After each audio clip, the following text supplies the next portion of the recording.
Mapagpalang araw, lalawigan ng Marinduque. Pasadahan muna natin ang ating mga balita ngayong araw. Salamat sa inyong pagsama sa ating kwentuhan at balikan.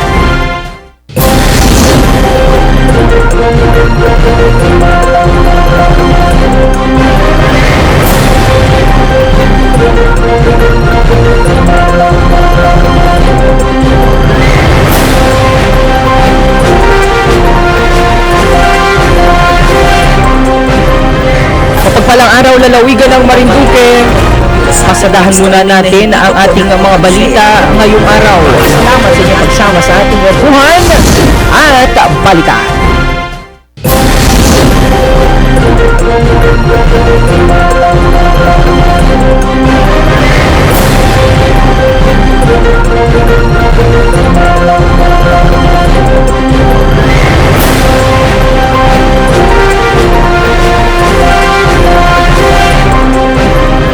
Mapagpalang araw, lalawigan ng Marinduque.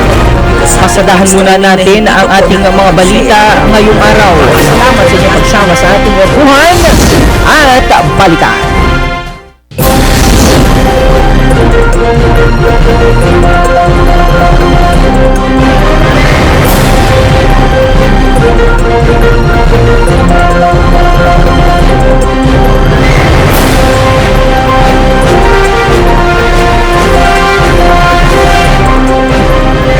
Mapagpalang araw, lalawigan ng Marinduque. Pasadahan muna natin ang ating mga balita ngayong araw. Salamat sa inyong pagsama sa ating kwentuhan at balikan. Magandang araw, Luzon, Visayas at Mindanao, lalo higit sa ating pong mga kababayan dito sa lalawigan ng Marinduque. Kumusta po kayo mga kabarangay? Kumusta po kayo mga kababayan? At sa lahat po ng ating mga kababayan na ngayon po ay nanonood sa ating pong Lucky 7 sa Marinduque News Network TV Channel 3. Magandang araw po sa inyo. Maraming salamat po sa pagtanggap ninyo sa inyong mga tahanan. Tayo po ay live o tayo po makapanood sa mga bayan ng Buwak, bayan po ng Gasan at bayan po ng Bugpog sa ating Lucky 7 cable. Samantalang tayo po ay napapanood naman ngayon sa ating pong official YouTube account sa www.marinduquenews.com. Ngayon po sa ating official Facebook page, ang Marinduque News Network. At halos nasa 6 na buwan na po matapos na maluklo sa pagkagobernador ng ating pong state na lalawigan ng Marinduque, si Governor Melesio. At sa kauna-unahan pong pagkakataon ay ating po siyang makapapanayama ng face-to-face, ibig sabihin ng close-up and personal po. Dahil sa mga nakalipas po ng mga pagkakataon ay ang ating pong panayam sa kanya ay sa pamamagitan ng online. Kaya isang karangalan po na tayo ay pinaunlakan ng niya sa programang Erguhan at Balitaan. Pagamat kanina ko, bago kami magpunta o bago isagawa ang panayam na ito ay nakita ko mismo kung gaano ka-busy ang ating gobernador at napakarami niyang mga obligasyon at commitment na kailangan pong askasuhin. Kaya ang aming pong pasasalamat kay Governor sa kabila ng maraming mga gawain ay nandito po kami na kasama niyo ngayon sa pamamagitan po ng ating iba't ibang mga platform. So hindi ko na po papatagalin pa. Magandang araw po muli sa inyo dahil bibigay ko po sa inyo ang ating Governor Melesio para sa kanyang paunang mensahe at pagbati sa ating po mga kabarangay sa ating po mga kababayan. Alright. Magandang araw po mga kababayan. Ito po ang inyong gobernador, Governor Melgo. Pwede nyo pagtawagin Tito Bel, Kuya Bel, Go Belgo. Bahala na po kayo. Huwag lang masyadong formal. Governor, matapos po ang inyong nasa halos 6 na buwan na po, matapos na kayong manulog at bigyan ng pagkakataon ng pagkatiwala ng ating mga kababayan na maging ama ng ating pong lalawigan, gobernador ng lalawigan. Kumusta na po kayo? Okay. The latest news, I understand na gusto yung malaman po yung Diamond Group. Yan pinaka-big thing para sa atin dito. Kasi yan yung napag-usapan natin sa RDC, Regional Development Council. Dan ating may Bagong-bago lang yan, last December lang kami nagkausap-usap. At ang bilang na-appoint na chairman ng Infrastructure Committee ng RDC, naisipan ko na yan na kagad ang ipasok natin sapagkat yan pong diamond route na yan ang magkakameron ng napakalaking impact sa ating lalawigan. Unang-una, yan po ay sinusuportahan ng 5 gobernador ng ating Mimaropa, si Governor Bons Delor, ang ating chairman ng RDC, si Governor Triña ng Romblon, siyang pinakamalayo, kung titingnan mo po yan. Pero po yung Palawan, kasi Palawan may nakakonect na sa kanila eh. Si Governor Gardiano, at of course, si Governor Ami ng Palawan. So kami pong 5 gobernador isinusulong po namin yan para maging moderno naman ang ating mga sasakyan. Kung mapupuna po ninyo, ang mga barko na ginagamit natin for short routes, tumatakbo lang ng mga 12 knots, 14 knots. Yan po iluma na. It's high time na mga Pilipino, lalong-lalo pa mga Marinduqueño, makatikim ng tinatawag nating world-class travel. Sa ibang bansa po kasi, yung mga distansya na ating binabiyahe ngayon, mga 20 knots pataas na ang ginagamit nila mga Roro, fast craft. Tayo po, nandun pa rin tayo sa 12, 14 knots. Hindi po ba dapat lang na may-upgrade na tayo? At baguhin na natin yung pong parati nating sinasabi sa gobyerno na kailangan ng isang proyekto market-driven. Tama po yan kung tayo ay negosyante na market-driven. Pero ang gobyerno naman po ay narito para magbukas ng mga oportunidad.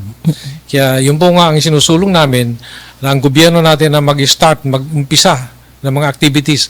Ayusin yung mga pier at kung sakasakali, pag nag-approve ng mga barko, yung mabibilis na po. Kasi yung mga luma nating barko, meski lagyan mo ng malalaking horsepower, let's say 1,000, 2,000 horsepower, wala na pong ibibilis yan. Kasi yung design nila is talagang panghanggang doon na lamang. So kanya po na conceptualize namin yung diamond route na magkoconnect ng Batangas, dadaan po ng Marinduque, diretso ng Romblon. Pagkatapos, papasok po siya ng Mindoro, pabalik ng Batangas. At pwede rin sila magbiyahe counterclockwise, clockwise, or crosswise. Nakakonect naman po siya sa Coron, Palawan, at saka yung Mindoro sa San Jose. Yan po yung ating objective. So ang tanong po kasi, Governor, ng ating mga kababayan ay may mga interested or mga willing po ba na mga player or mga shipping company given na sabi po nila, and I quote yung ibang mga komento ng ating mga kababayan, ito ngang Talo-Talo Port to Balanacan, hirap tayo sa mga shipping company. How about pa itong inyo pong bagong proposal? Okay. Dapat maintindihan ng ating mga kababayan na yung mga ganyang proyekto na malalaki at saka makabago, hindi po yan parang dilata na binibili mo sa tindahan. Na pag nakursunadahan mo ngayon, nandyan na bukas. Pinipreparasyon po yan. I-develop mo yung mga pier. Kagaya po ng tingnan nyo yung dalahikan. Yan pong dalahikan, di sa pagmamayabang. Ako nag-umpisa niyan. Ako pong unang kontraktor na gumawa niyan dalahikan. Pero ilang taon bago siya naglaki. Tama po baga? Hindi po yan dati-dati, wala yung dalahikan talaga namang nahihirapan tayo, bumabiyahe tayo ng kota. So, pagtiyagaan na lang po ng ating mga kababayan, antayin nila, kasi kung lalong-lalo kung sila tutulong sa atin, na imbis na, yung iba po, binabatikos pa dapat daw bukas nariyan na, wow. Hindi po magic yan.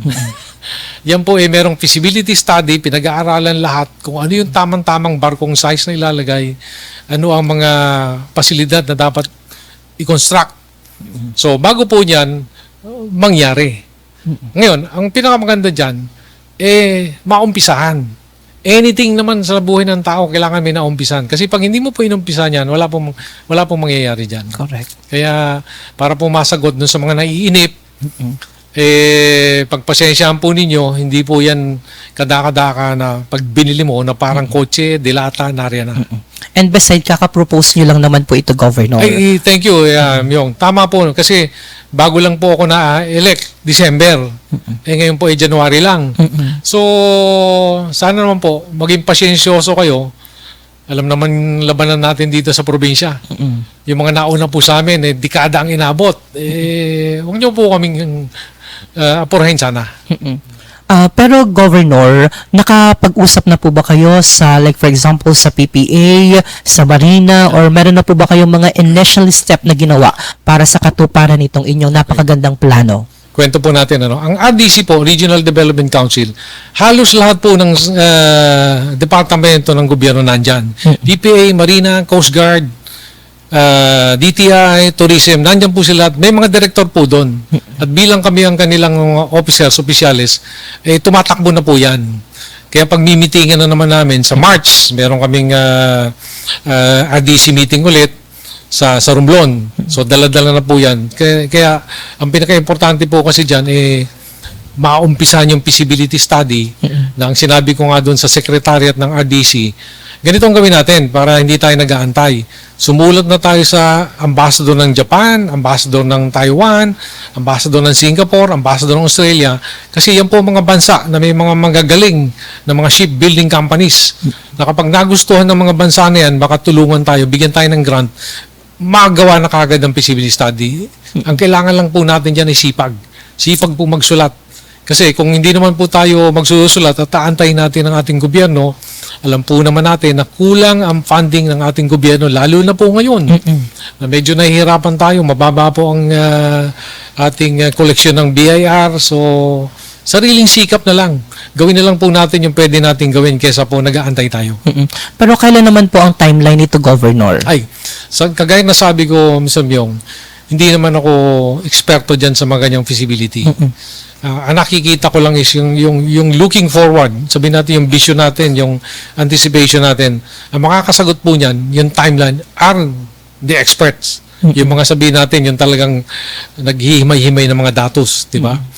Pero, ang sa atin lang, pwede nating, tayo mismo, bilang kami mga governors, maumpisa namin ng kanya-kanya. Antayin na lang natin yung meron na tayong plano. Hindi naman pwede natin sabihin nga natin, okay, meron tayong gustong gawin, na bukas ma-implement na natin. Imposible yun. Miski nga yung gumawa ka ng maliit na bahay, gagawa ka muna ng plano, hingi ka ng permit, lalo pa ito. Di ba? Malaking project ito. Sabi nga po ay ano daw ito, very historical kasi kung sakasakali magkokonekta Diamond, but yun na naisip nyo kasi, Governor, kasi may mga proposal na before regarding this kind of thing, pero yung sa inyo, nagkaroon ng pangalan, Diamond Route, kasi nga from Batangas, kokonekta ng Marinduque, mukha nga siyang Diamond. Kasi parang Diamond na kaganon from Batangas, nadaan ka ng Marinduque, Romblon, tapos babalik ka ng Mindoro, babalik ka ulit ng Batangas. At saka alam mo nakakatuwa dyan, Governor Bonds, yung chairman natin ng RDC ngayon, nagkwento niya sa akin, he's a 3-termers, 9 years na siya. Sabi niya sa akin, alam mo, Gob, ang tagal ko nang gustong magawa yan, pero very timely, tamang-tama ito. Talagang magtutulungan tayo para mapush yan. Pati si Governor Bonds, natutuwa siya dyan sa mangyayari niya. Kasi napagkwentuhan namin, pare, kita mo naman, pag nagkameron tayo ng mabibilis na RoRo, mabibilis na fast crop, etong Mimaropa ang magiging Caribbean of the Philippines, di ba? Kasi kung babawalan natin yung bagal dito para hindi nila kompetensyahan yung mga tumataya, yung mga nag-i-invest, natural lang na makikilala itong Mimaropa na, diyan ka pumunta, diyan mabilis. In one day, maiikot mo siguro 3-4 na probinsya.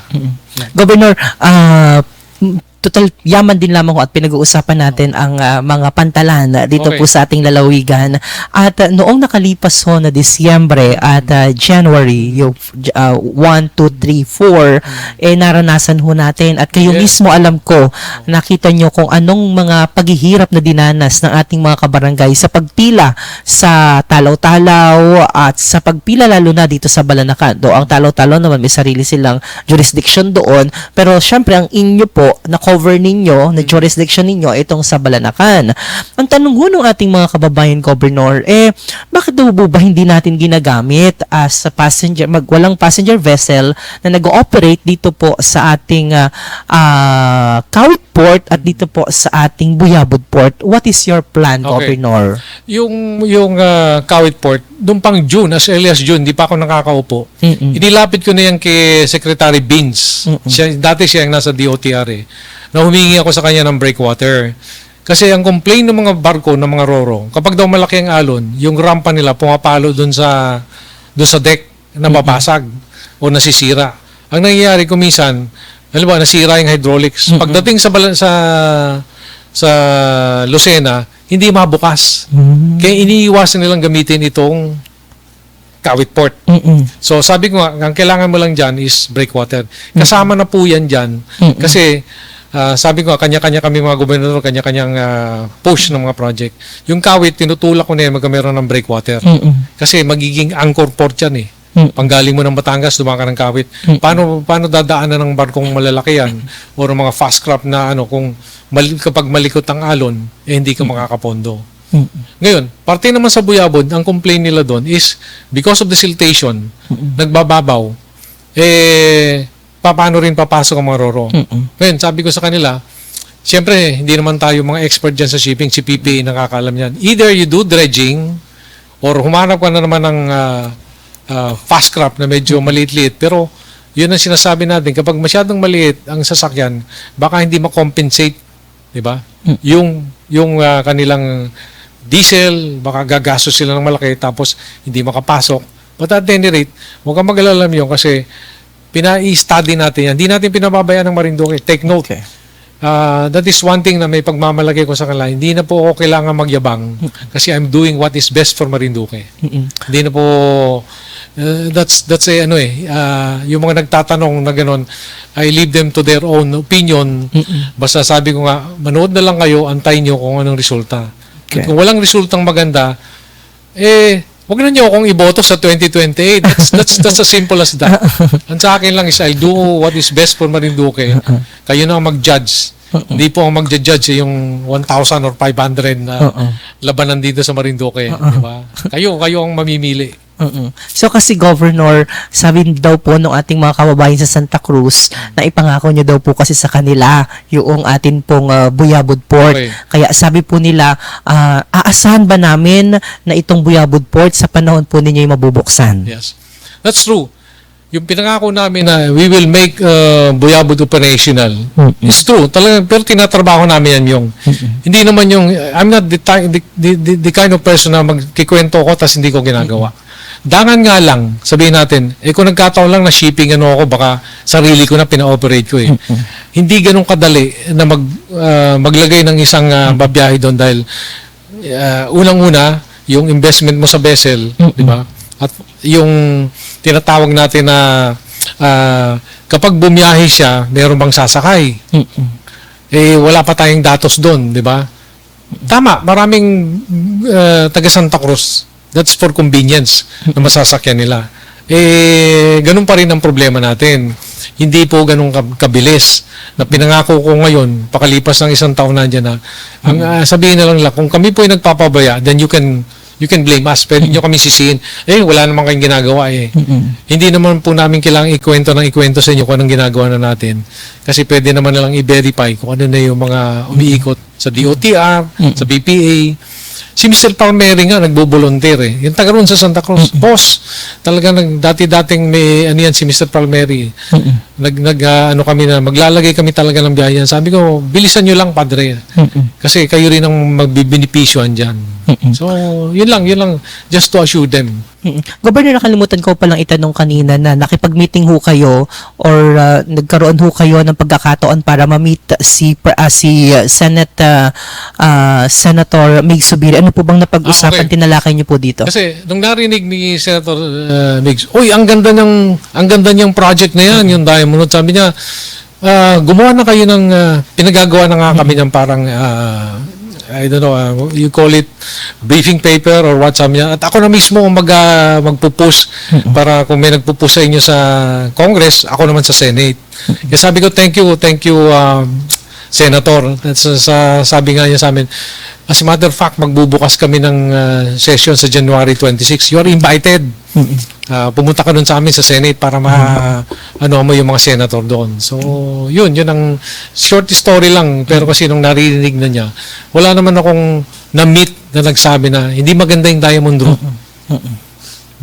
That's, di ba? Lahat ng nagkikwento rito, pati nga yung mga gusto mag-invest kagaya ng mamaya, sabihin ko siya, si Mr. CPT, Chet Pastrana, sabi niya, pare, pinakita niya yung barko niya, yung Roro.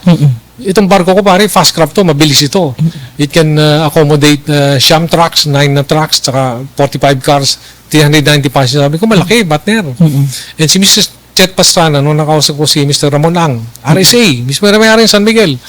Sabi ko, boss, baka gusto mo kaming tulungan sa project namin, yung Diamond Route na sabi niya sa akin, kausapin mo si Chet Pastrana. Which I did. Kinausap ko po si Mr. Chet Pastrana. So, yan po yan.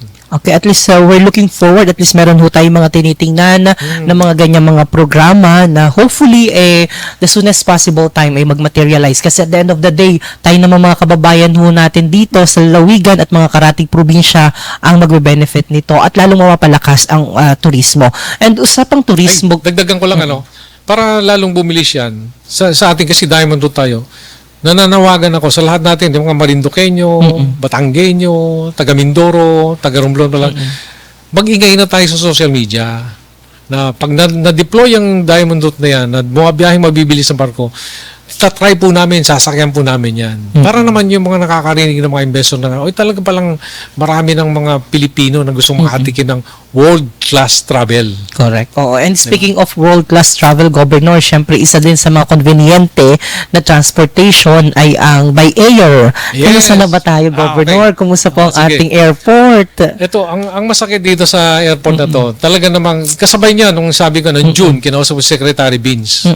Two things, kasi parte sa kawit, at saka parte dyan sa airport.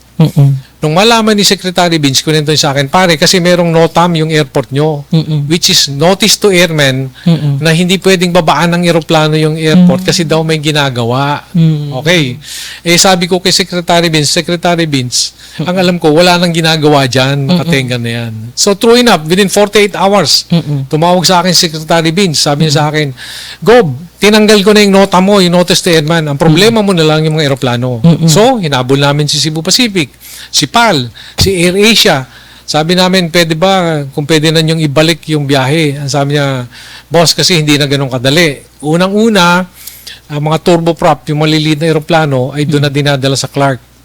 So, psychologically, sa ating mga Marinduqueño, sasakay ka ng eroplano, dadaling ka sa Clark. Medyo ang hirap kumbinsihin, di ba? Layo. Kaya ang ano ko na lang, ang paraan na lang, kinausap ko rin si Mr. RSA kasi siya yung nag-ooperate ngayon ng NAIA. Ang sabi sa akin, partner, actually wala akong control dyan eh. Ang may control dyan yung CAAPNA at saka yung mga DOTR. Sabi ko sa kanya, boss, hindi naman ako naniniwala, ikaw may ari niyan eh. Pwede ba? Sabi lang niya sa akin, sige, sumulat ka na lang sa akin, I'll try. So, nandun pa rin tayo. Ngayon, alam mo kung bakit hindi bumababa yung maliit na eroplano rito sa atin. Unang-una, wala tayo yung landing, yung night landing kapasidad. Yun ang dapat nating pinupursige. Imbisa na nagpa-extend tayo ng airport, pinapahaba yung airport, nagdagdag ng lupa. Yung night landing facility, yun ang pinaka-importante kasi maski gabi, maski madilim na, makakababang eroplano, maski madaling araw. Hindi ganun kalaki. Nagkameron ng pera yung airport natin, 1 billion. Naubos lang. Hindi ko lang alam kung saan napunta yung 1 billion na yan. Hindi pa rin makababang eroplano. And night landing facility would be very, very much cheaper. Mura. So, ibig sabihin po ba, Governor, sa mga susunod na mga buwan, ay hindi pa rin natin naasahan na magiging operational at meron ng lalapag na eroplano sa atin pong lalawigan sa Marinduque Airport? Mr. Myong, nakikita mo naman ang ano ko. I don't promise anything. But always I do what is best. So, yun sa akin na lang, at least, yung sinasabi natin, kailan magkaka-aeroplano, huwag po kayong mag-alala, tinatrabaho natin yan. Iba na yung malalaman mo lang, ay, may bumababa ng aeroplano. Kaysa yung sasabihin ko sa iyo, yung sa whole week, merong aeroplano, hindi nangyayari. Sabihin mo, sinungaling ako. Sabihin mo, tamad ako. Sabihin mo, wala akong ginawa. Yun ang inaalis ko sa mga politiko. They always promise something, tapos hindi nila may deliver. Hindi po ako politiko. Nagkataon lamang na I'm elected as governor na sinasabi niya politiko. Pero ayokong matawag na politiko po ako. Yan. Okay. So, Governor, nabanggit niyo yung tungkol sa Holy Week at pero bago mag-Holy Week, syempre magkakaroon din po tayo ng celebrate po natin ang founding anniversary ng Lalawigan this coming February. Ano po ba ang mga inaasahan ho nating gagawin para sa nalalapit ho na pagdiriwang natin? Yung Marinduque natin sa February 21, ang ikinasa natin yan is yung may gagawin tayong yung 106 kasi 106 years old ng Marinduque. Naglalabas ng 106 stories museum na isi-set up natin na magpapaalala kung ano yung mga nangyayari, mga pictures and everything, mga memorabilia na i-exhibit natin para naman being Marinduqueño, makaka-relate ka. Baka ito yung sa kamag-anak mo, sa pinsan mo.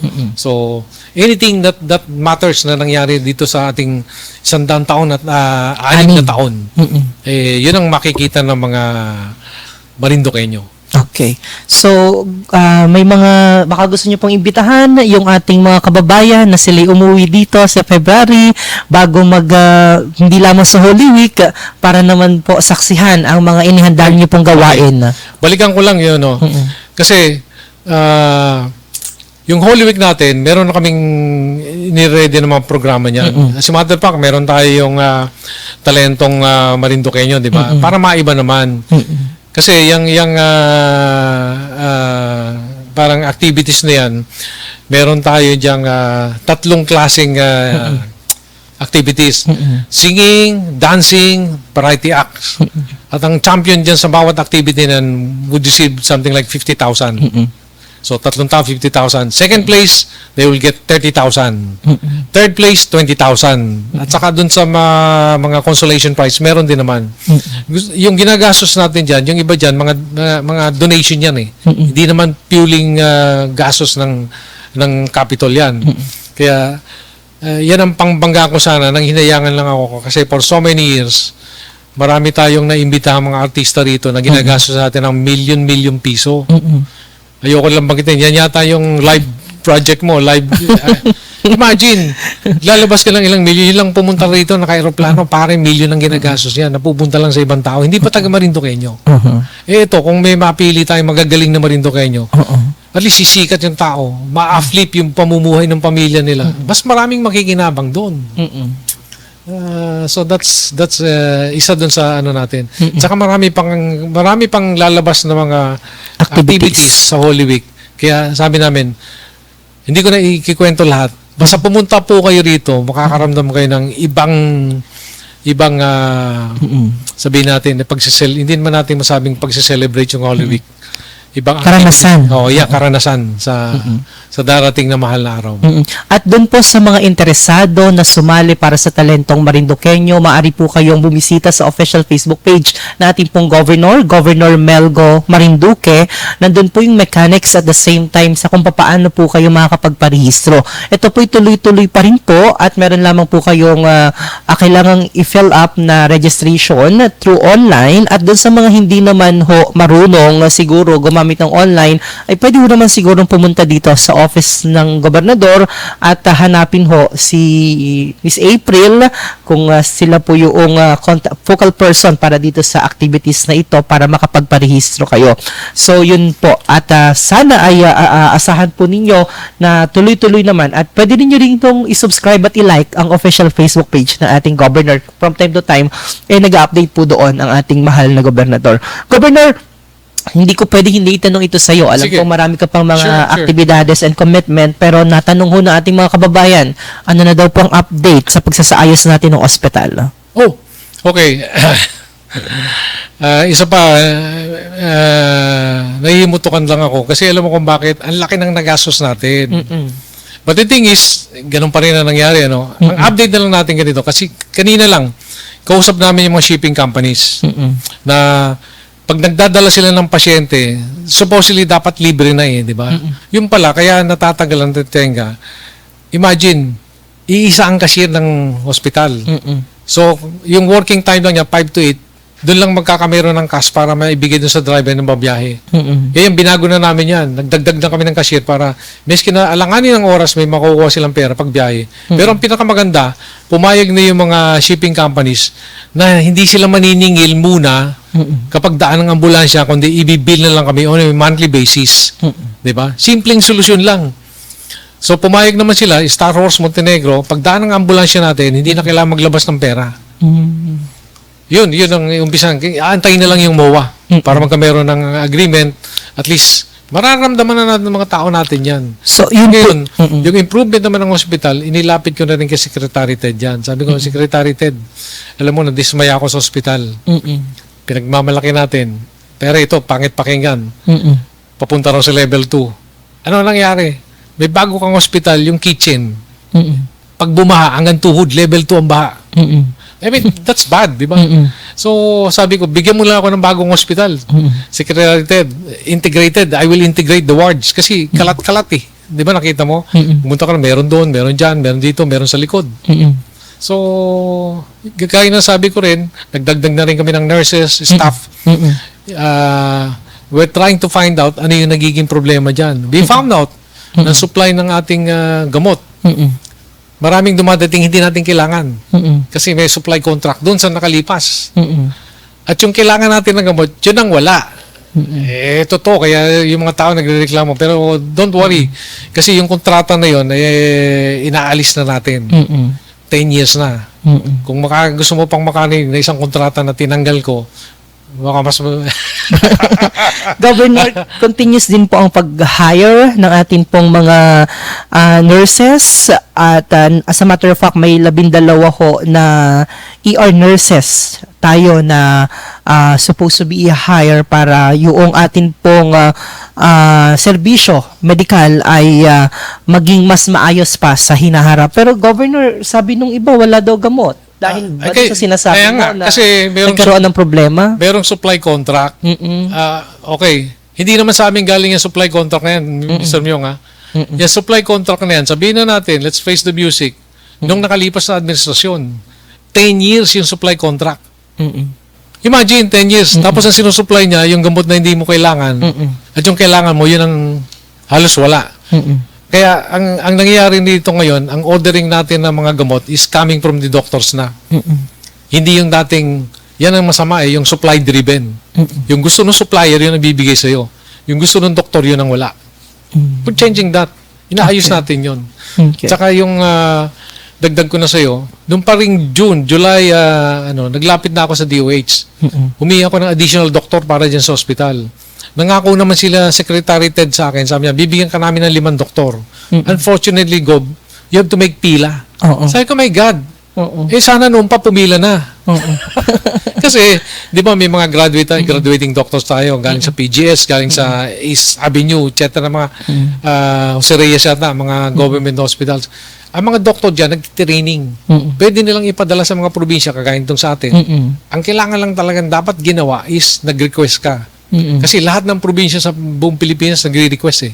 So kung hindi ka nag-request ng maaga, talagang pipila ka. Nandun po tayo, nakapila tayo. Ayoko lang I see. manisi eh. Okay. Pero kung ako'y nabigyan ng dati, with that kind of power, ay nako. Okay, Governor. At the same time, continuous so yung pag-publish din natin ng para sa mga pharmaceutical supplier invitation. Ano po, para yung problema ho natin as regards sa medicine stock ay ma-resolve. And hopefully, we're looking forward kasi hindi naman po syempre titigil doon kapag ikaw ay may sakit, kailangan talaga ng gamot. Pero ang nyo dito, anong forward-looking approach pa sa hospital ho natin? Maliban ho doon sa binanggit nyo ho kanina. Unang-una, banggitin ko na rin, may mga nag-propose na rito, dialysis, natin, no? Private. Sila nang gagawa ng building, magbabayad pa sila ng rental dito sa lote nila. Para makatulong, kasi alam nila, natenga yung dialysis na yun. Ang daming nakapila sa dialysis. So, that's one. Tsaka ina-upgrade na rin natin yung paglalagyan nila. Yan yung sinasabi ko sa iyo na binigyan nila ng pondo na ang pangit pag-usapan dito eh. Binigyan nila ng pondo na sabi ko, hindi ko matatanggap yan kasi ang laki-laki ng budget mo pero hindi operational. Ang gusto ko, pag binigay mo sa akin yan, magiging operational yung binibigay mo na building. Yan.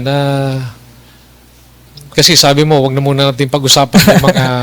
Pero kung gusto mo, alam ko, baka meron pa kayong gustong itanong sa akin yung elephant in the room na sabihin natin, yung pinakamalaking issue sa Marinduque na nagkakameron problema. You want me to touch on that? Gusto mong pag-usapan natin? Sige po, Governor. Yeah. Okay. So ito na, sabi natin, nabanggit mo na kasi sa akin na 6 na buwan ako rito. Tama po yan. Pero yung mahigit 2 buwan, naubos ko na sa pag-aasikaso yung markuper na yan, yung markuper settlement.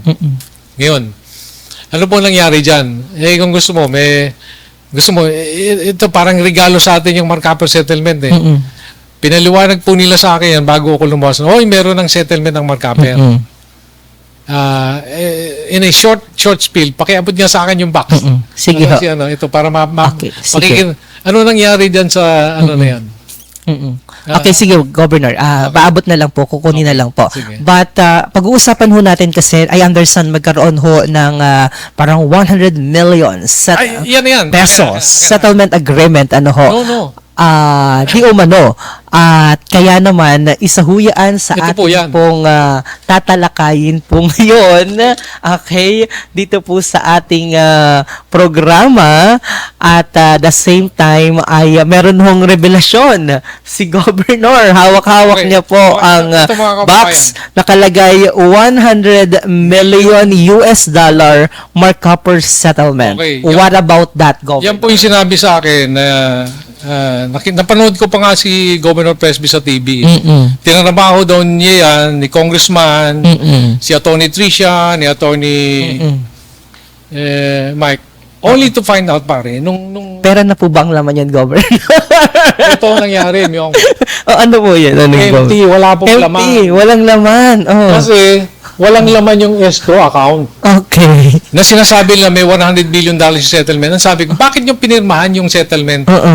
nang wala yung pera? Okay. Pangako yung binigay sa atin. Okay. Na kailangan magkakameron lang ng pera ito kapag yung lahat ng kaso, Mm-mm. na pati nasa DNR, pati yung nasa Court of Appeals, matanggal. Mm-mm. Hindi ako kampante doon. Although, hindi naman ako tumatanggi na, nandyan na eh. Mm-mm. Paano ko tatanggihan ng isang bagay na nandyan na? Mm-mm. Di ba? Pero yung hinihingi nila na clearance from DNR, sulat ng DNR, hindi po sa akin yon. Mm-mm. Hindi manggagaling sa akin yon. Mm-mm. Di ba? Manggagaling yun sa DNR. Mm-mm. Ngayon, itong niregalo nyo sa Marinduque, walang laman. Ayun. Mm-mm. Ang hinahanap ko, antimano, nung na-dismiss yung kaso, kasi na-dismiss na yung writ of kalikasan. Mm-mm. Dinismiss na ng Court of Appeal, sabi ko, ilang buwan na yung nakakalipas, wala pa rin yung pera. Doon sa settlement agreement nyo, within 5 days or what, magdinalagay ang pera. Wala pa rin pera ngayon. Mm-mm. Ganyan yan. Okay. Naitanong mo. Kala ko pa naman, Governor, meron na dyang 100 million. Wala. So, Governor, nasa na tayo? Matapos na ma-dismiss yung writ of kalikasan case. And nakapagawa na po ba ng letter ang DENR na parang pinapawalang bisa na Okay. ang mga kaso base doon sa request, doon sa terms and conditions na hinihingi ng Barrick Gold at ng Placer Dome? Okay. Ang mabigat dito ngayon, ulitin ko lang yung ano. Mm-mm. Barrick is requesting a letter, humingi siya ng sulat na manggagaling sa DNR na wala na silang kaso, tanggal na lahat ng reklamo sa kanila Correct. bago sila maglagay ng pera. Mm-mm. Bukod pa sa ron, ang ilalagay lang nila kalahati, hindi 100 million kagad. Mm-mm. Kalahati muna at saka i-install nila yung sa 3 taon yung natitira. Okay. Okay. So wala. Anong gagawin ko? Nag-aantay lang naman ako na kapag nag-clearance si DNR, hindi siya katay gagalaw. Mm-mm. Pero yung Kasi ang bola po nasa DNR na. nasa DNR, nasa Okay. DNR. Ano pong update ng DNR? Tingnan mo balikan ko lang yung istorya. Ang writ of kalikasan, ang nag-file yan ay si Father Bernas. Mhm. 2010. Imagine, 2010 pa na-file yung kaso na yan. 2010, 11, 12, 13, 14, 15, 16, 17, 18, 19. 19 dumating si Governor Presby. Salamat naman si kaso yung kaso. Pero ang nakakataka, within 2 years, 22, pumasok yung abogado na na-hire natin, si Seda. Tinanggal ko na rin yung kontrata noon. Alam mo kung bakit? For a lawyer na sinasabing magaling, bakit ganyan ang advice nyo sa Marinduque na tanggapin ang ganyang klaseng settlement na walang paunang bayad sa Marinduque? Parang ang feeling ko lang, hindi ko masabi bakit nagkaganon. Sila ang magtanungan. Bakit nga pala ang naikasa nating settlement ay ganito? So tanungin nila yung lawyer nila. Kaya sabi sa akin, kasi tanggalin ko na yan sa kontrata, yan si De La Seda. Seda. Unang-una, ang laki ng hinihingi eh. Alam mo naman, hinihingi ng 25%. Paano mo bibigyan ng 25% yun, di ba? So, ibig sabihin po yung sinasabi ni Governor, out of doon sa sinakalagay ho dito na 100 million US dollar na settlement agreement ay kukuha doon ng 25% at ibibigay doon, ibabayad doon sa SEDA Law Office. Yan ang isang hindi rin malinaw. Unang tanong ko, saan manggagaling yung 25%? Dito? Or sa pondo natin? Hindi natin kaya yon, Mr. Myong. Yung 25%, $25 million is 1.6 billion pesos. Mm-mm. Ang pondo natin dito is 1.3 billion lang, 1.4 taon-taon. Mm-mm. So, Governor, na-cancel nyo na po yung contract. Ayan, ng sinulatan SEDA. namin na pinasulatan ko kay Atty. Ben na cancelan mo na yan. Unang-una, ang pagkaalam ko, I could be wrong, hindi pwedeng mag-hire ng private lawyer ang province. Kailangan yung legal officer lang natin ang pwedeng magdemanda. At bukod pa sa ron, non-extendable yan na 6 months lang. Kung ikaw ay eksperto sa isang bagay, you can be hired for a limited time. Hindi naman pwedeng forever na, di ba? So, nandyan po tayo. So, in short po, Governor, matapos na ibaba ng Court of Appeals yung desisyon na ilang buwan na ang nakakalipas, hanggang ngayon, itong box na hawak po ninyo, Opo. wala pa ring laman. Inaantay ko po na magkalaman yung ating settlement. Inaantay ko po yung barik na mag-deposit. Wala po. Wala. Kailan, ano ho yung instance na may huling communication kayo, the provincial government with the DNR and DNR or provincial government with Barrick Gold? Ang the latest na communication is coming from Barrick. Ito lang December, sumulat na si Barrick. Ang sulat ni Barrick, bigyan nyo na kami nung clearance, tanggalin yung communication ni DNR. Para kapag lumabas daw yon, saka sila maglalagay ng pera kasi nilinaw na nila ron. That is a conditional escrow. Nandun na yun sa sulat ni Barrick. Dahil nga lang, hindi ko na i-ready. Mismo si Barrick na nagsasabi na ang hawak natin is conditional escrow. Parang kung merong mga nangyari na, saka lang magliligay ng pera. Tapos, ibig sabihin hanggang sa ngayon ho, Oo. from that December period, ibig sabihin ho, since ang bola ay nasa DNR na, wala pang ginagawang aksyon ang DNR or communication ng DNR? I believe, hindi naman sa walang ginagawang aksyon ng DNR. I believe ko lang to, opinion ko lang DNR being a national government office, they are just prudent. Hindi sila basta-basta, kasi unang-una, sinabi ni DNR, nung ginagawa yung settlement na yan, hindi nila alam. Hindi rin nila alam yung settlement documents, wala silang kopya. Yun ang sinasabi ni DNR. Sige, isipin mo ngayon. Kung hindi kasali yung tao dun sa ginagawa niyong usapan, tapos ngayong meron decision court, bigla kang isasali, siyempre nag-iingat din si DNR. Inaaral nila yung sitwasyon. Kaya, yan ang ano natin. At saka, hindi lang December lang nangyari yan. Noong October pa, dinismiss ng Court of Appeals yung kalikasan, Rate of kalikasan. October, November, December, January, paapat na buwan na po ito. Nakalagay dun sa settlement agreement nila, maging 5 days or 60 days, dapat may pera tayo. So, pwede na ba nating ibahin na yung ating kasi Ipapahinga na ho natin. Kala ko pa naman, kasi baka po, kala ko pa naman, Governor, may laman na. akala ko rin Mr. Byung Oo. And what is your prayer, Governor? Okay. So, habang ibabalik ho yung box ng hopefully malaman na. Tungkol dyan sa prayer ko lang, sana yung mga bukal na umaatake sa akin, tigilan na nila yon. Parang gusto pa akong sisihin ba't hindi ko rin tinatanggap? My God, wala po sa akin, wala po sa kamay ko yung clearance, yung sulat na gagawin.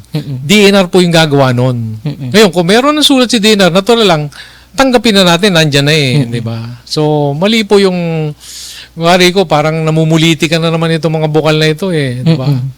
Gusto mo banggitin ko yung mga pangalan? Huwag na po, Governor. Sige. Okay. So, Governor, maliban po dyan, gusto ko rin, kasi nakita ko po, nakipag-meeting kayo sa kaila General Nartates ng PNP, Nartates. Ito naman po ay bilang isa kayo sa mga Board of Trustees ng VACC o nung tinatawag po natin na Volunteers Against Crime and Corruption. Okay. Alam ko, Governor, bago kayo maging elected governor ng Marinduque, one of the board of trustees na kayo ng VAC o ng VACC. Paano ba kayo nakapasok dyan, Governor? Okay. Alam mo, kung natatandaan mo, nagkameron tayo ng problema rito sa Marinduque na yung ginagawa naming airport. Ayoko na nga sanang banggitin to kasi napakalayo na wala na naman si Nanay Carmencita. Ang naglagay sa akin dito, si Chairman Dante Jimenez. Noon sinasabi niya, Mel, gusto ko yung mga pananaw mo sa buhay, opinion mo. Parang gano'n, di ba? I like yung stand mo sa mga issues. Pwede ka bang mag-director o maging board of trustee ng BACC? That was 2013. 2013, tagal na, 2014. Sabi ko kay Chairman, ayoko sana sumama dyan kasi unang-una, nasa construction ako. Correct. Oo. Ang construction, punong-puno ng corruption yan. Pare.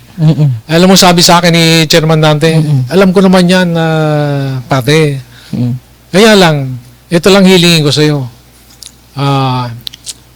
Wag lang ikaw mag-umpisa.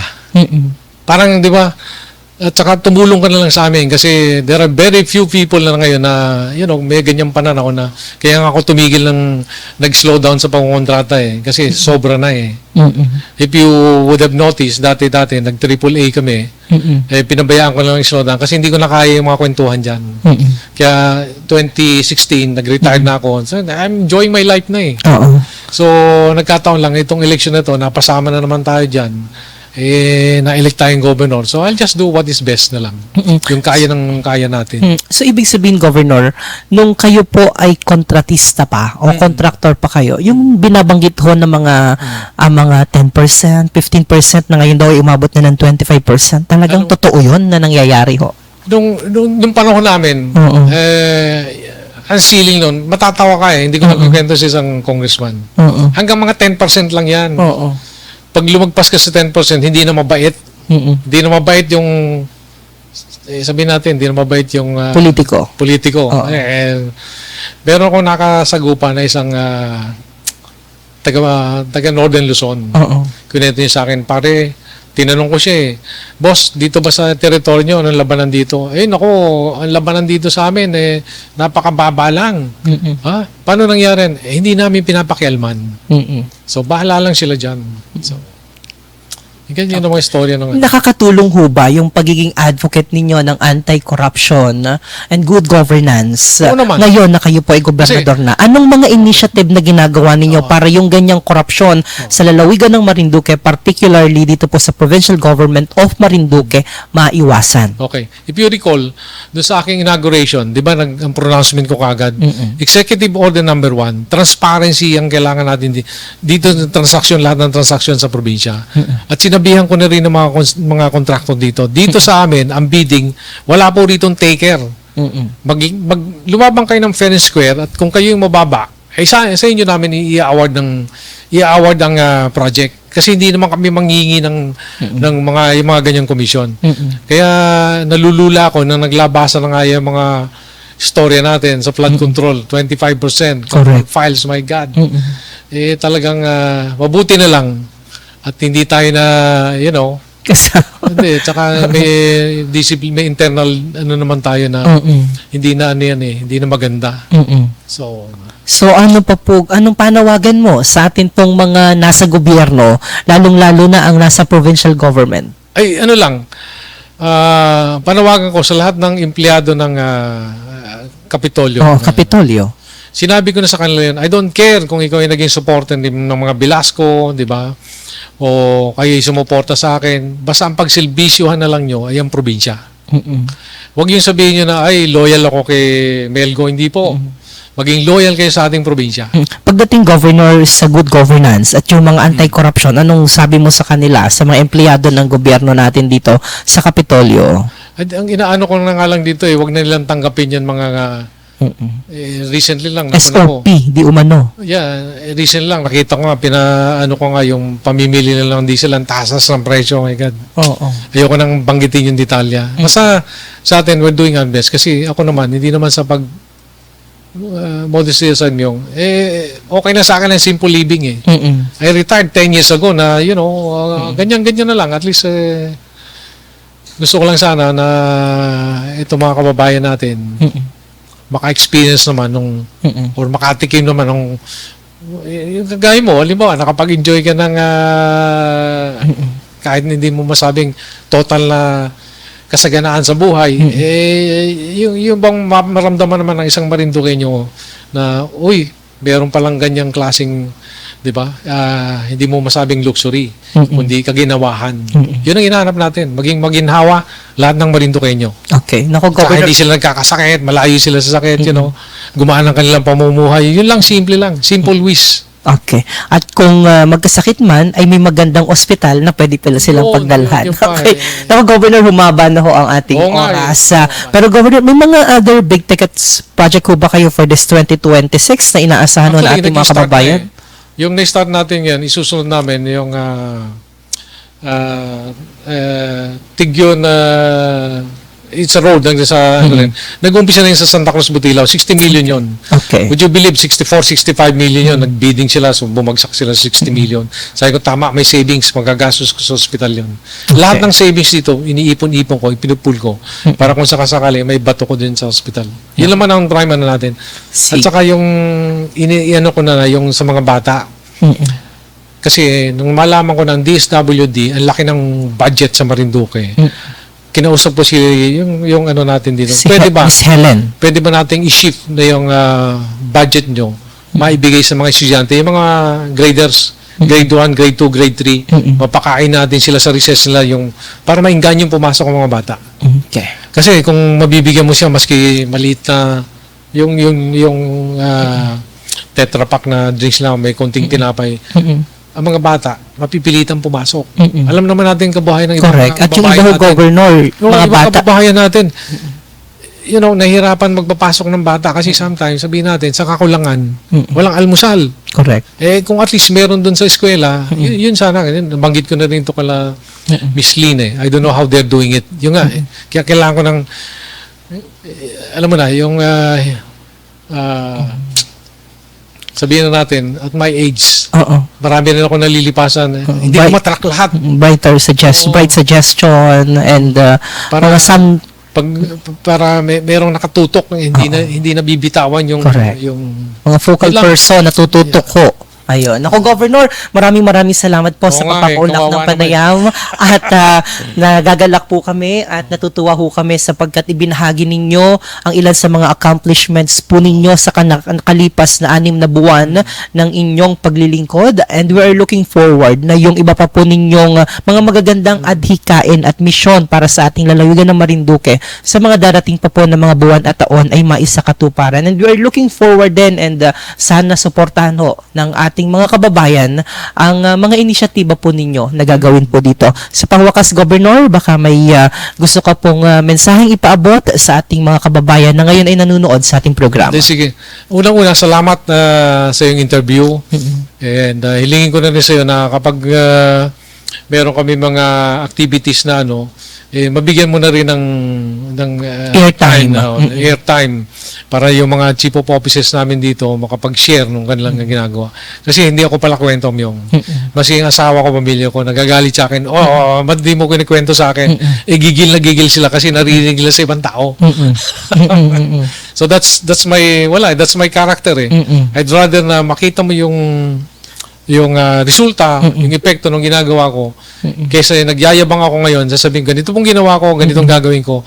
Sabi ko nga kanina, sana wag nila akong itulad na parang isang politiko na traditional. Hindi po ako ganun. Ayoko po nung ganyan.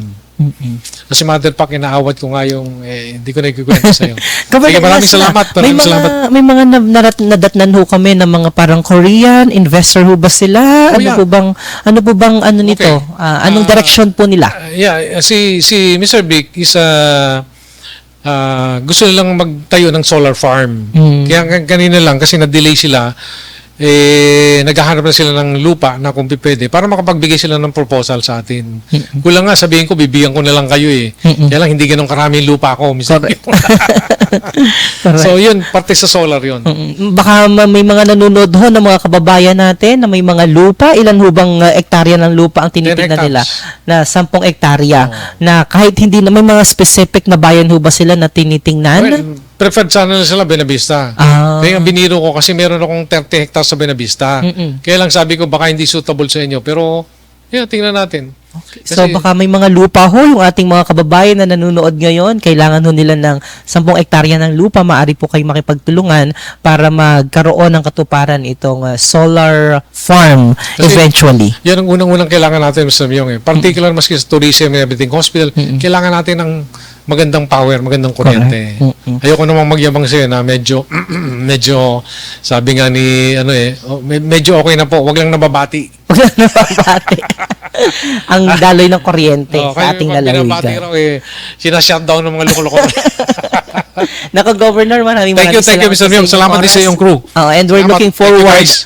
na sa mga susunod ho ng mga buwan at mga linggo ay kami po ay makakaduupang palad po muli na namin course. kayo para dalhin po ang Kapitolyo sa pamamagitan po ng online at ng ating pong television platform sa ating mga kababayan.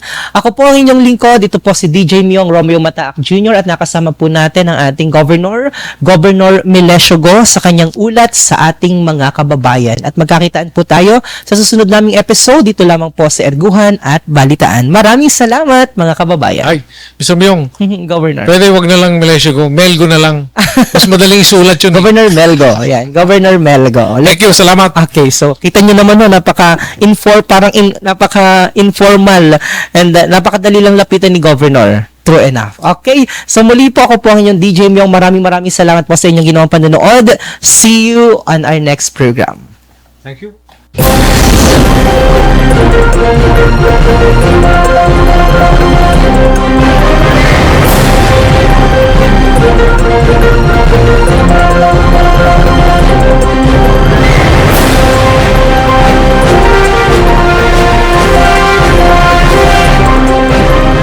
Mapagpalang araw, lalawigan ng Marinduque.